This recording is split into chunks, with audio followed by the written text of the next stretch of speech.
Ready to hit the pause button on your parenting fails? Ready to feel better about your parenting?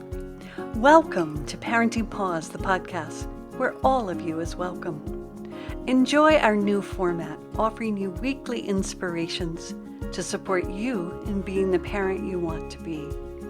I'm Leslie Potter, the founder of the Pure Joy Way, a mother, a parent coach, and a fellow traveler on this journey to wake up in our parenting.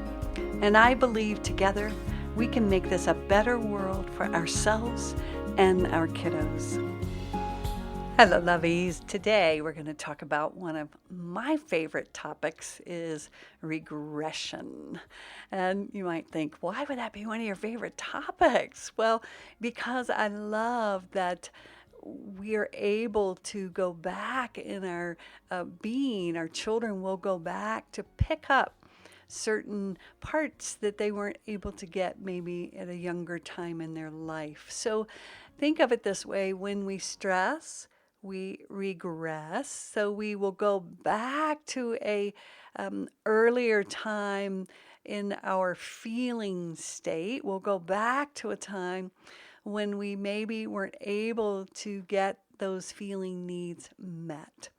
And that happens. I'll give you an example for me. Like when I got my daughter from China, I was really, really excited and over the moon. And also I was really stressed. I was a single mom. I had to take care of her on my own. I made all the money. I mean, it was a big, big, big change. And so my daughter was malnourished. She was 9 months, 12 pounds, 10 ounces at 9 months. So she was pretty darn needy, as you can imagine. Well, for me, that was really intense to have a needy child because, first of all, I had repressed my own needs because I was trained to be very self-reliant and independent. And so then here was my daughter that was really, really needy and like grabbing onto me and whining. And oh my God, it was so intense. And I really needed her to be older than she was, or to at least be her age. So I wasn't really able to be an emotionally safe place for her to express that neediness and, be met in that place. So I trained her to be very self-reliant and independent also. And when I became more emotionally safe, when I learned to do the safe seat process, which I created, and if you don't know what that is, you can download a copy. If you go back to the homepage, I teach a 5-day safe seat process practice. And it is a great one if you haven't learned it yet, because when I began to go into the safe seat, I began to recognize how I was regressing when I was stressed. And I was going back to that young place inside of myself that you can imagine how needy I felt, right? When I was there all by myself, taking care of my daughter, having to take care of all the money, having to do the yard work. I mean, it was really, really intense. And I noticed that I kept trying to push my needs away. I kept trying to get rid of them and also trying to get her to not be needy. I hated whining. I know some of you might be there too, like whining, no. So as I learned to safe seat for myself, I began to attend to my own regression, and I began to get safe because I began to recognize that neediness was not dangerous. It was really uncomfortable feeling needy, but it was not dangerous. So as I began to tolerate more and have more and more capacity to be with my own needs, my own neediness, then I began to become safer for my daughter. So even when she became older, like she was 8 or 9 years old, when she got stressed, she would regress back, kind of to that whiny voice, like, Mom, Mom, or she would text me, like 12 times, Mom, Mom, Mom, Mom, Mom, Mom, Mom, Mom, where are you? Where are you? Where are you? Where are you? Where are you? And since I had done my work, it didn't trigger me like it did when she was young. So I was able at that point to meet her need at the age that she was presenting energetically. Now, this wasn't her chronological age, it was her energetic age.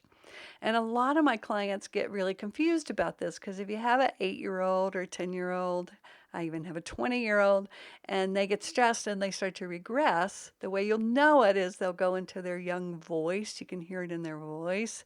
They might go into young behaviors and actions. And so many people get really triggered by this. And then they're like, you just need to grow up. You grow up. You're acting like a baby. Well, what I'm going to suggest for you this week is especially if you've been doing this work for a while, and if you notice some regression happening, I'm going to suggest that you meet the energetic age of the child in that moment.